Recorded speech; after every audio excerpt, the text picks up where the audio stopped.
္ဂလာပါခင်ဗျမင်္ဂလာပါဒီနေ့ကျွန်တော်တို့2026ဒီပါစီဖို့အတွက်တရားနဲ့စသွားပြပါတယ်ဒီနေ့တနေ့အကုန်ကျွန်းပတ်ကြမှာပေါ့နော်ကျွန်းပတ်စီကြမယ်အားလုံးပေါင်းကီလိုပေါင်းတော့120ရှိပါတယ်နော်ဒီကျွန်တော်တို့တရားနဲ့စတက်ပါပြီအချိန်ကတော့မနက်4နာရီခွဲပေါ့4နာရီခွဲ4နာရီခွဲ AM ဖြစ်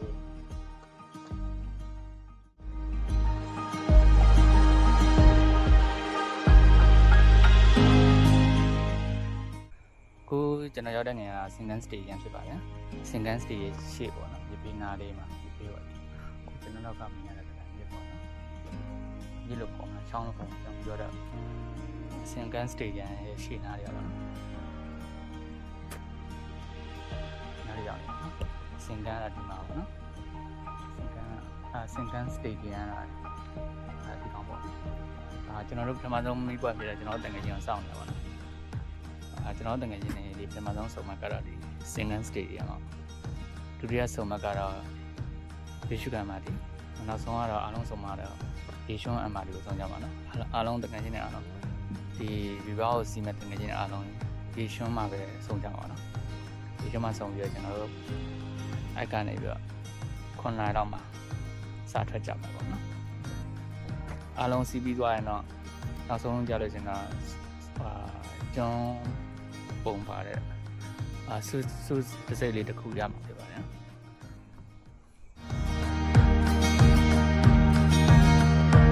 မော်နီလို့လည်းပါအောင်။မော်နီ။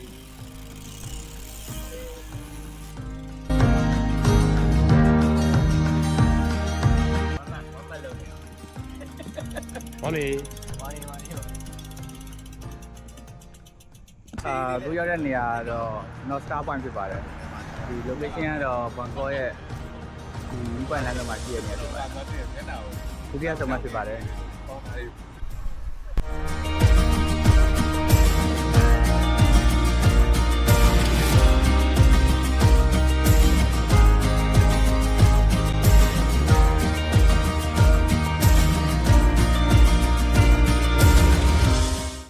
ကိုရောက်တဲ့နေရာတော့ရေရှုကန်မှာဖြစ်ပါတယ်ဒီကနေပြီးတော့ကျွန်တော်တို့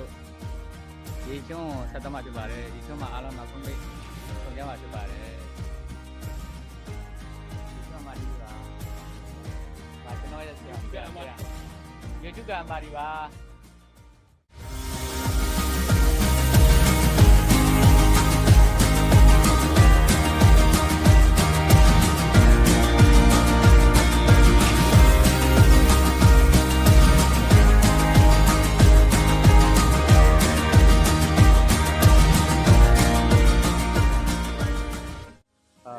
ကျွန်တော်တို့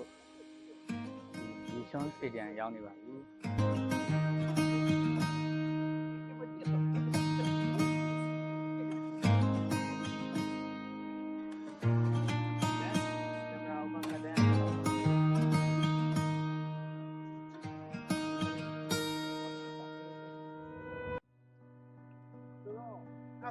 မော်နီပါခင်ဗျာ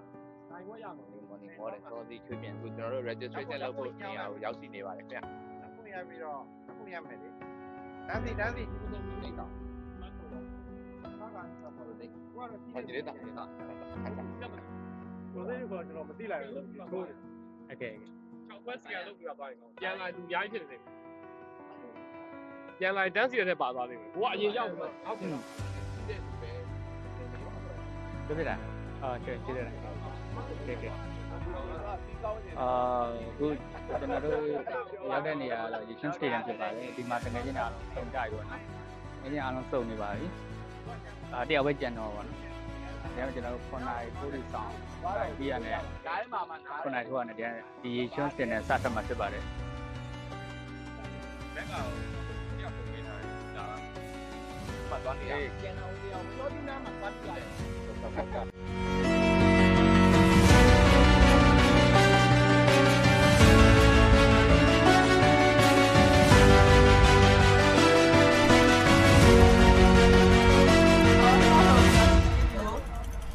How much is the compulsory? This is how much?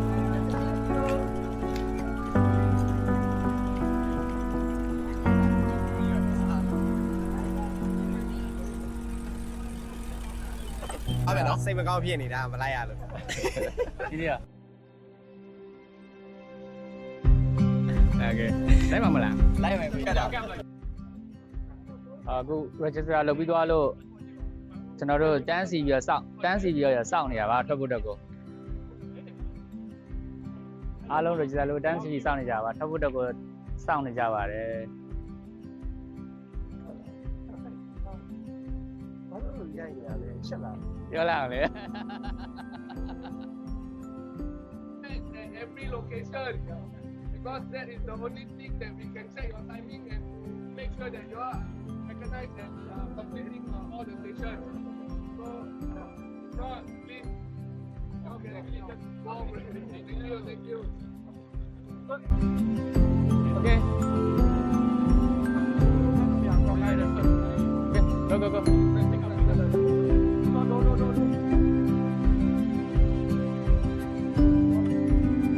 Go, go, go, go.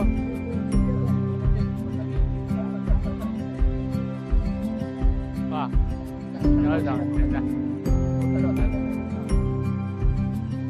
Go, go, go, go, go, go. Aku này nên nào mà đó là gì? Nó đóng vàoตัวเราจะมาล้างสีดำแล้วเนี่ยก็เลย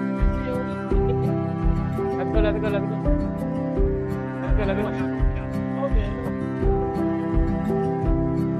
ได้ကျွန်တော်တို့ကိုရေချွမ်းနေပြီးတော့စထပ်ပါပြီကျွန်တော်ကျွန်းဘက်ဖို့တော့ကိုဒီချွန်းစတေဒီယမ်နဲ့ပြီးတော့နက်9ရက်နဲ့စထပ်ပါပြီနော်ရကိုဒီကဆွဲနေတော့အလန်ကြီးရိုက်လို့မရဘူးတော့ဆွဲရလိုက်တယ်ဒီပြီးလမ်းကြောင်းတော့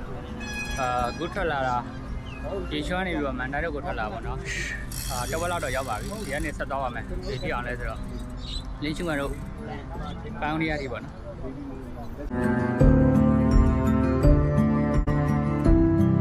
အခုကျွန်တော်တို့စီးလာဆိုလို့ချင်းရေချွမ်းနေဆက်ထက်တာကိုရောက်တဲ့နေရာတော့ကလန်ကြီးတောင်ရောက်နေပါပြီနော်ကလန်ကြီးတောင်ရောက်နေပါပြီကိုရောက်တဲ့နေရာတော့မေပွတ်ရေဖြစ်နေရောက်ပါပြီနော်ရေဖြစ်နေရောက်ပါပြီကဲနောက်ပုံကြပါတယ်ကိုရောက်တဲ့နေရာတော့ miss point မှာရေဖြစ်နေရလေးပါရေဖြစ်နေရောက်ပြီကဲ thank you bro ကိုရပြန်มาတော့လို့လိုက်ရှာတာကိုရောက်တဲ့နေရာတော့ miss point ရေဖြစ်နေရလေးပါရေပြပါတယ်ရေတောက်ပါတယ်ဒီမှာညီလေးဒါဒီနေ့ special man လေးဒါတကားတကယ်ဝါနာရှင်လို့ဆိုရရနော် generation ပေါ့ခင်ဗျာ new generation ပေါ့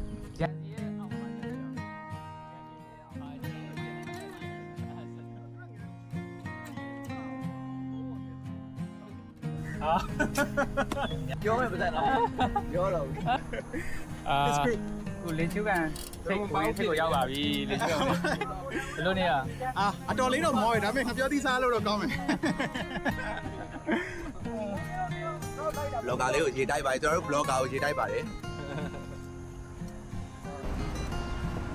မောပါနဲ့နေမောတော့ပါပြီဒီကနေထွက်လာတာ9နာရီခွဲကနေပေါ့နော်အခုဒီရောက်လာပါပြီခုနက10နာရီထိုးရမယ်ခု10နာရီထိုးပါပြီကျွန်တော်တို့ရောက်လာဘယ်လောက်ရောက်လာလဲဆိုတော့တနိုင်တိုလေးပေါ့ကီလိုမီတာ30လောက်ထွက်သွားနေတယ်နော်စိတ်ပဲရှိရလားဘယ်လိုလဲတန်စိပဲရှိတယ်တန်စိပဲရှိပါလေ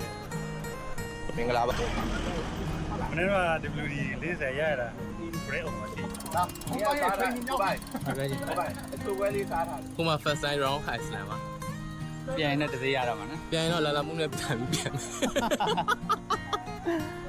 တယောက်ကျန်နေတာဒီမှာကားကြီးနဲ့ပိတ်ပြီးနေတာကျွန်တော်တို့ရုပ်ချွေးရုပ်ကိုကြီးမဟုတ်တော့ကိုစိုးချီကကပြောသိယူလိုက်ပြီးတာလေးရွာတာတော့ပါဘုံးတက်ချူကန်တို့ကိုစတက်နေပါပြီ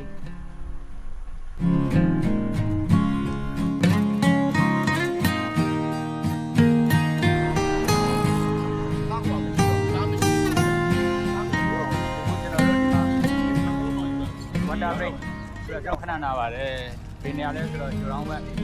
အန်ဒီနားမှာကျောင်းထဲမှာပါအန်ဒီကျောင်းထဲမှာတဲ့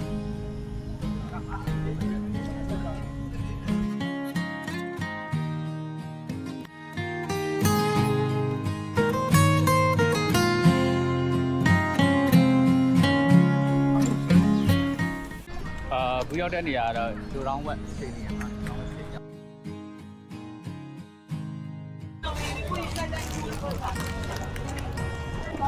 我们是台湾呢。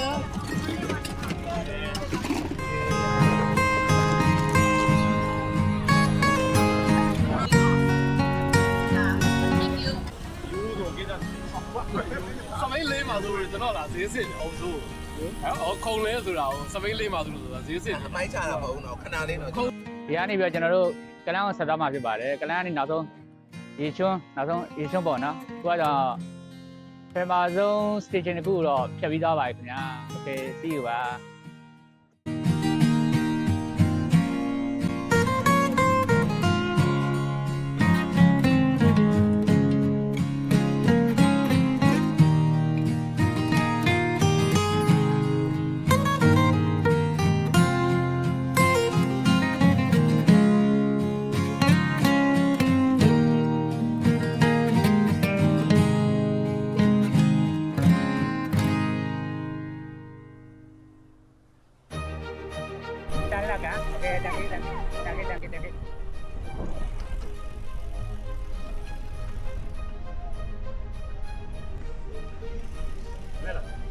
တန်းလိုက်လို့ဆိုတာကိုလာ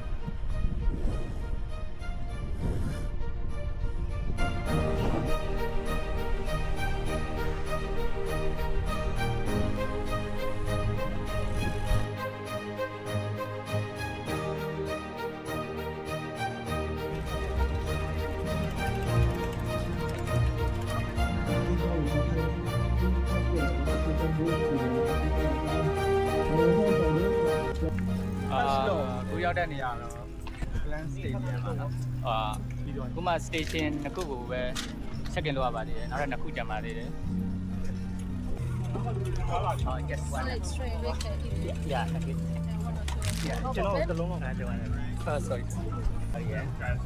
you went okay? Oh, this one straight away. oh sorry break သိကော လေး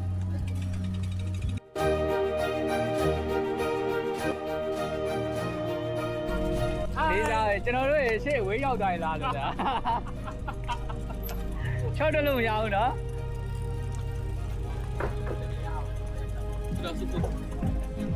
ဟေးလာလာမှု ကျွန်တော်ကြောက်ကြနေပြီနော်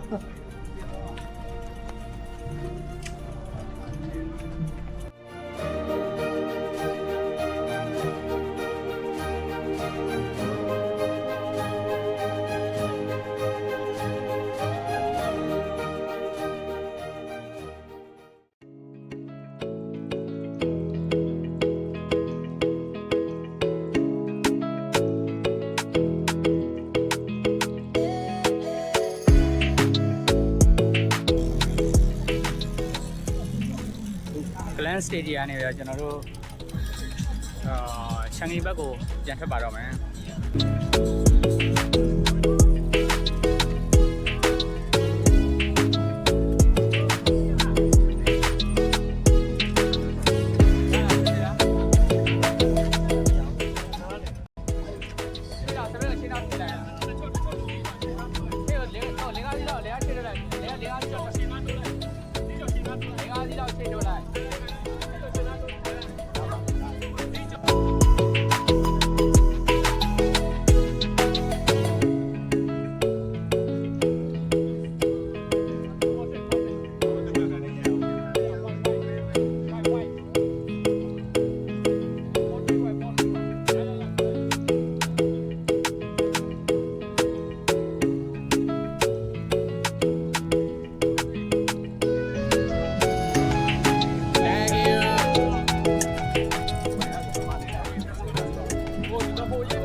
你干啥呢？微博不老播，就这လုံးစားလောက် ဝဲသွားပြီးတော့ train တွေပါတီးတဲ့ခါကျရင်ဟာမျိုးကောင်တွေကိုပန်းရောင်လာပါလားတီးတာ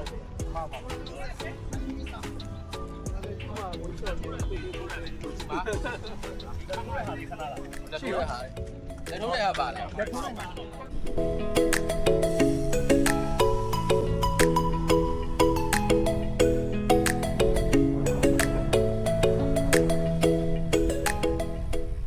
သူရောက်တဲ့နေရာကတော့ယူတဲ့ဘက်ချမ်းဆိုင်ဘက်ချမ်းရောက်နေပြီ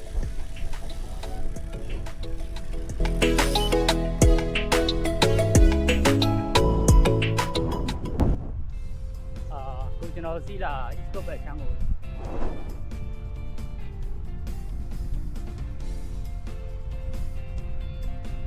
စီးလာ East Coast ကိုရောက်နေပါတယ်သူရောက်နေတဲ့နေရာကတော့ East Coast ပြီပါ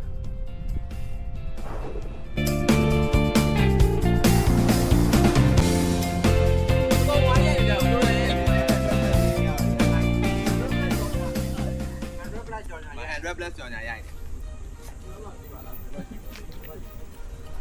ဒီဘူးလေးလား ကိုစောကတော့အခုချိန်ဒီအားနေကြီးပဲနော် ဟာ easy ဒီမှာကိုတရားပို့ join တယ် strong very ဒီကအမှန်ပြောသူက pro right ပဲ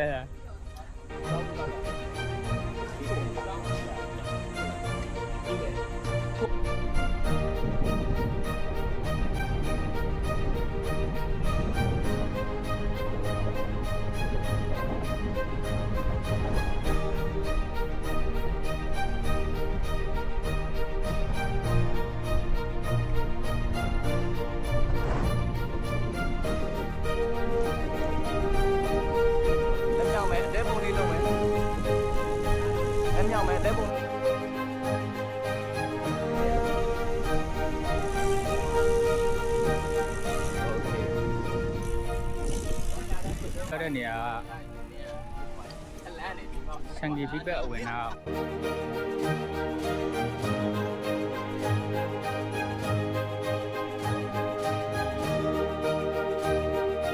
ဒါတော့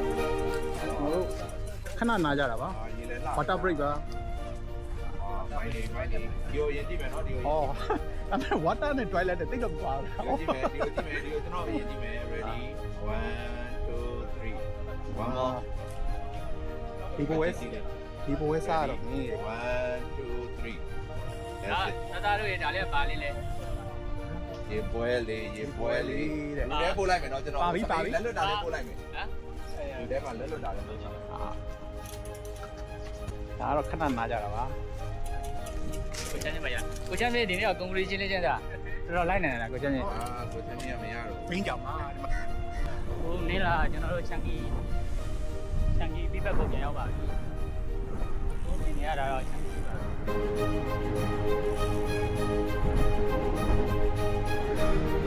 ဒီကောင်ကတော့ချန်ကီဒီဆက်ဘက်ချန်ပါ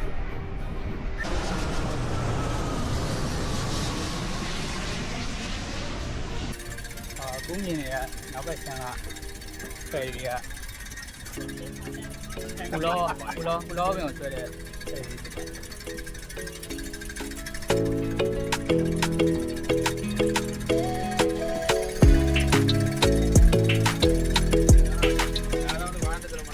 ိုရောက်တဲ့နေရာကတော့ချန်ကီဘီစတေရှင်ဖြစ်ပါတယ်ရောက်တာ3ခုမြောက်စတေရှင်ဖြစ်ပါပြီနောက်ဆုံးစတေရှင်တစ်ခုပဲကျန်မှာတော့တယ်မုံတွေက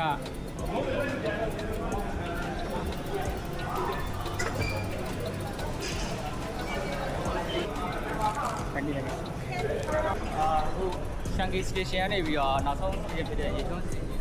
စတေဂျီယံကိုနောက်ဆုံးစတေဂျီယံကိုရန်နေစထွက်ပါပြီကဲစားသားကြမယ်ဘရိုတို့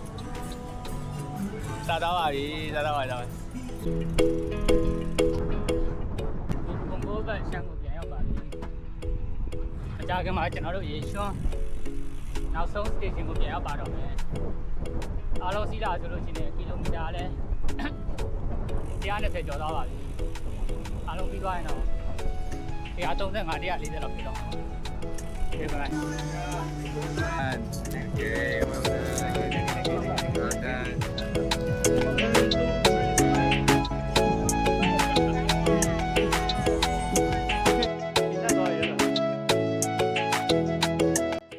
အခုစံကျွန်တော်တို့ကီလို120စီးပြီးသွားလို့ စင်ကိုကျွန်းဘက်တာအောင်မြင်စွာပြီးဆုံးသွားပါပြီနောက်ဆုံးတော့ကျွန်တော်ဗာရလဲဆိုတော့ဒီမှာသူတို့ပေးတဲ့ဆုရစ်လေးပေါ့နော် River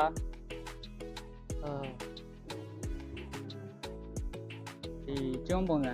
ဆုရစ်လေးတစ်ခုရရှိရပေါ့နော်ဒီကျွန်းကဆုလေးပါနောက်မှသူဗာရေးထားလဲတော့ကျွန်းဘက်တဲ့အမှတ်တရပေါ့2026ဒါလေးရပါတယ်ဒါလေးဒီညနေတော့ဘွားလေးရပါတယ်ဒီနေ့ဘွားတော်မိုက်တာပဲညနေဘွားလေးရနောက်တစ်ခါပါလဲဒီကောင်းပါလဲရေးဘူးလား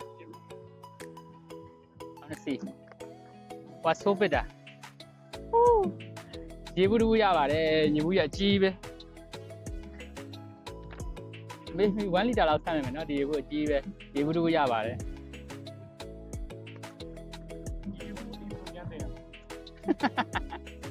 အောက်ပြီးတော့ထဲလိုက်လေအောက်ပြီးတော့ဆမ်းမလား finally နောက်ဆုံးတဲ့ station နေရာပါ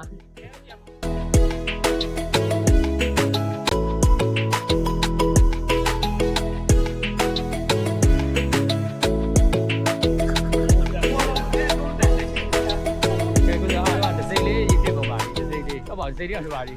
အေးပေါ့ဒစိတ်ရထားတော့ရွှေဒစိတ်ရ ကိုယ် finisher တဲ့ဟောဒီမှာလေ finisher လို့ finisher ဒစိတ် okay ကောင်းတယ် နောက်က finisher မှာရွှေရောင်လေး လူစုလေဟုတ်လားဟုတ်တယ်လေ finisher ရုပ်ကလေးကပူကြလေးလိုက်